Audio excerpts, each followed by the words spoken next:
지난해 7월 전례 없는 강한 비가 쏟아지며 경북 북부 지역에 큰 피해를 남겼습니다. 수해 복구는 얼마나 진행됐는지 살펴봅니다.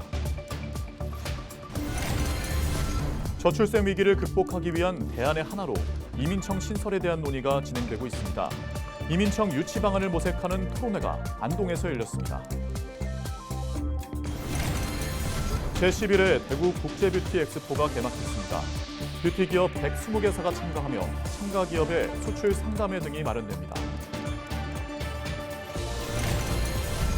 금융위원회가 대구은행의 시중은행 전환을 위한 은행업 인가를 의결해 수도권과 경상도권에 한정됐던 영업구역이 전국으로 확대됩니다.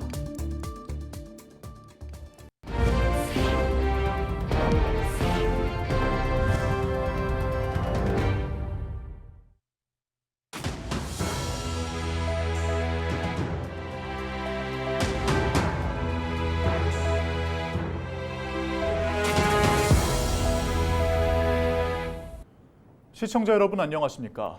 헬로티비 대구 경북 뉴스입니다. 지난해 7월 전례 없는 강한 비가 경북 북부 지역을 덮치면서 수많은 이들의 목숨을 빼앗아갔습니다. 봉화군에도 당시 평균 280mm가 넘는 폭우가 쏟아져 4명이 숨지는 등 큰 피해가 발생했습니다. 올해 여름에도 많은 비가 내릴 것으로 예상되는데요. 수해 복구는 얼마나 진행됐는지 서희동 기자가 취재했습니다. 지난해 7월 15일 새벽 집중호우로 인한 산사태가 50대 부부의 안타까운 목숨을 앗아갔던 봉화군의 한 마을. 당시 마을 외부와 통하는 유일한 진입로가 무너지며 주민들이 고립되기도 했습니다. 현재 이곳의 복구는 어떻게 되고 있을까? 대량의 토사가 쏟아져 내렸던 골짜기를 따라 사방댐 공사가 한창이고 도로 주변 하천 정비 작업도 쉴 새 없이 이어지고 있습니다. 피해 범위가 워낙 넓었기 때문에 아직 완벽한 복구가 이루어진 것은 아니지만 올해 장마 피해를 막기 위한 기능은 충분히 갖추도록 공사가 진행되고 있습니다. 주민들도 하루가 다르게 바뀌는 복구 현장을 보며 조금이나마 마음을 놓습니다. 사방댐 공사가 지금 이제 제일 심한 데는 거의 다 완료가 됐고, 그다음에 이제 마을에 이제 그 하천이 많이 유실이 됐는데 하천도 이제 부분적으로 지금 공사가 많이 진행이 됐어요. 그래서 이제 주민들도 조금 안심을 하고. 작년 집중호우 당시 봉화군은 공공시설과 산림 분야에서 총 245억 원 규모의 피해를 봤습니다. 복구에 드는 예산은 모두 564억 원으로 봉화군 자체 사업소 398곳과 경북도가 추진하는 산림시설 41곳에서 공사가 진행됩니다. 이 중 5월 9일 기준 작업이 완료된 곳은 310곳으로 전체의 약 78%입니다. 봉화군은 계속해서 복구 작업에 속도를 붙여 이번 달 안에 준공 기준 85%의 공정률을 달성하겠다는 목표입니다. 5월 말까지 소규모 사업장에 대해서는 완료를 할 예정이고요. 대형 사업장에 대해서는 우기 시에 피해가 없도록 응급조치 주요 구조부를 완료하고 7월, 8월 이후에 공사를 시공하여 내년까지 준공할 예정입니다. 지난 어린이날 연휴에 남부지방을 중심으로 때이른 집중호우가 쏟아지며 올해도 수해에 대한 긴장감이 높아진 상황. 이제 채 2달도 남지 않은 장마철을 맞아 그 어느 때보다 철저하고 꼼꼼한 대비가 필요합니다. 헬로티비 뉴스 서희동입니다. 저출생 위기를 극복하기 위한 대안의 하나로 이민자 유입 정책이 필요하다는 목소리가 커지고 있습니다. 이민청 신설에 대한 논의가 진행되면서 각 지자체마다 이민청 유치를 위해 적극 대응에 나서고 있는데요. 안동에서도 유치 방안을 모색하기 위한 토론회가 열렸습니다. 이하영 기자가 보도합니다. 사단법인 안동포럼이 지방 소멸시대 안동시 이민청 유치 전략을 주제로 정책 토론회를 개최했습니다. 김택환 전 경기대 교수는 주제 발표를 통해 독일 이민청이 소재한 뉘른베르크시 사례를 중심으로 안동의 유치 전략을 제안했습니다.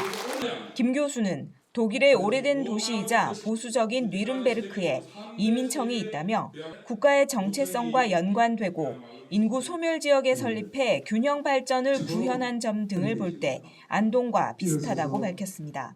우리나라의 미래를 생각한다면 확 생각을 바꿔야 되는데 지금은 이제 독일은 아시다시피 우리같이 정범의 나쁜 나라였지만 평화 통일도 하고 4차 산업 선도도 하고 전국 균형 발전하고 우리한테 가장 시사점을 많은 주는 나라입니다. 그래서 저는 우리가 독일을 뛰어넘어야 된다고 이야기하고 우리가 충분히 뛰어넘을 수 있습니다. 안동시도 경북도청을 유치한 시민들의 힘을 믿고 이민청을 반드시 유치하겠다는 각오를 밝혔습니다. 이제 우리는 국가의 균형 발전, 대한민국의 새로운 안동을 만들기 위해서 이민청을 유치하겠다는 목표로 새로운 길을 걸어갑니다. 모두가 의아해할 것입니다. 그러나 불가능은 없습니다. 불가능을 가능하다고 생각하면은 그것이 현실로 다가온다는 것은 우리는 많은 노력을 통해서 결실을 얻어냈습니다. 최고 전문가입니다. 안동이 가진 정체성과 지역 균형 발전, 접근성 측면에서도 안동이 이민청 소재지로 가장 부합하다며 강력한 의지를 드러냈습니다. 헬로티비 뉴스 이하영입니다. K-뷰티 산업을 한눈에 살펴볼 수 있는 국제 뷰티 엑스포가 개막했습니다. 19일까지 대구 엑스코에서 열리는데요. 홍하영 기자가 현장을 다녀왔습니다. 얼굴의 수분과 탄력, 주름 정도를 측정합니다. 사진을 촬영하면 어떤 관리가 필요한지 결과가 나오고 피부에 맞는 개인별 화장품도 추천합니다. 노화 예방 화장품과 천연 성분 화장품까지 뷰티 트렌드를 한눈에 알 수 있습니다. 와서 좀 다양한 제품들이랑 다른 뷰티 기기나 이런 것들도 어떤 게 있는지 궁금해서 둘러보고 싶어서 오게 됐고, 그리고 여러 가지 평소에 몰랐던 제품들 같은 것도 볼 수 있어서 되게 재밌게 보고 있는 것 같아요. 올해 11회를 맞는 대구 국제 뷰티 엑스포. 화장품을 비롯해 네일, 헤어 제품 등을 다루는 기업 120여 곳이 참여했습니다.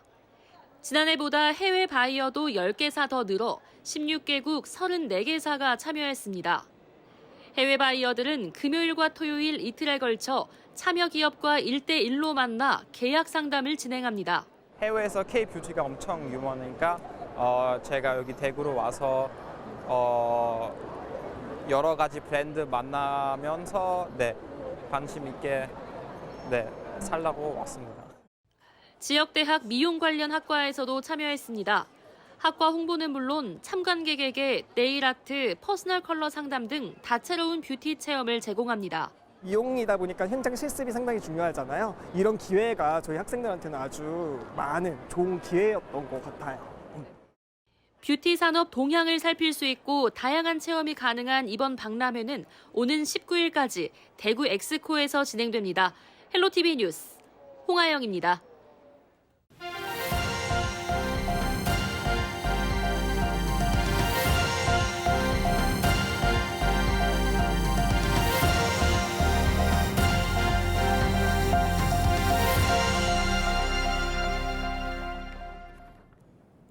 금융위원회가 대구은행 시중은행 전환을 위한 은행업 인가를 의결했습니다. 1992년 평화은행 인가 이후 32년 만에 새로운 시중은행이 출범하는 것으로 신한은행, 우리은행, 하나은행 등에 이어 7번째 시중은행입니다. 대구은행이 시중은행으로 전환되면 수도권과 충청, 강원 등에 향후 3년간 영업점 14개 등을 신설하게 되고 해당 지역 소비자의 대구은행 접근성이 보다 높아지게 됩니다. 또한 새로운 영업구역 중심으로 은행 간 경쟁이 촉진될 것으로 예상되는 만큼 이에 따른 소비자 후생 증가도 기대할 수 있습니다. 전국 성인 PC방에 1,700억 원 규모의 도박 게임을 제공한 일당이 경찰에 붙잡혔습니다. 경북경찰청 사이버범죄수사대는 지난 2022년부터 최근까지 전국의 성인 PC방 업주와 수수료 계약을 맺고 13,000여 명에게 슬롯머신과 바카라 게임을 제공한 50대 남성 A씨 등 4명을 검거하고 3명을 구속했습니다. 이들이 공급한 슬롯머신과 바카라 도박은 짧은 시간 안에 큰 돈을 잃을 수 있도록 자동 설계된 것으로 드러났습니다. 검찰은 범죄 수익금을 추적해 11억 2천만 원을 추징 보전 조치하고 성인 PC방 업주들에 대해서도 계속 수사를 이어갈 방침입니다.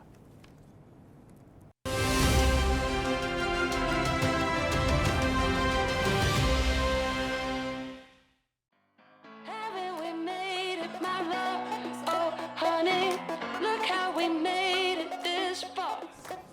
1970년대까지만 해도 중매 결혼이 참 많았습니다. 친인척이나 이웃, 지인들의 소개로 선남선녀들이 다방에서 맞선을 보고 심지어 결혼에 골인하는 경우가 적지 않았습니다. 최근 지자체가 그 역할을 자처하고 나섰습니다. 만혼과 비혼이 저출생 고령화, 인구 절벽, 그리고 지역 소멸과도 연결돼 있기 때문일까요? 세종시가 지난 11일 미혼 남녀 40명을 대상으로 인연 만들기 행사를 개최했습니다. 여기서 총 6쌍의 커플이 탄생했다고 하는데요. 비대면 코로나19와 불황의 여파로 이성 간 만남의 기회를 많이 갖지 못한 젊은이들을 위한 이번 행사에 326명이 신청했을 정도로 관심과 열기가 무척 뜨거웠다고 합니다. TV 예능 프로그램처럼 팀 레크레이션과 첫인상 투표, 대화 시간 등 재미있는 구성을 통해 짝을 찾을 수 있도록 꾸민 것이 그 효과를 거뒀나 봅니다. 왠지 다른 지자체에서도 경쟁적으로 이런 미혼 남녀 인연 만들기 행사를 기획할 것 같은 예감이 드는데요.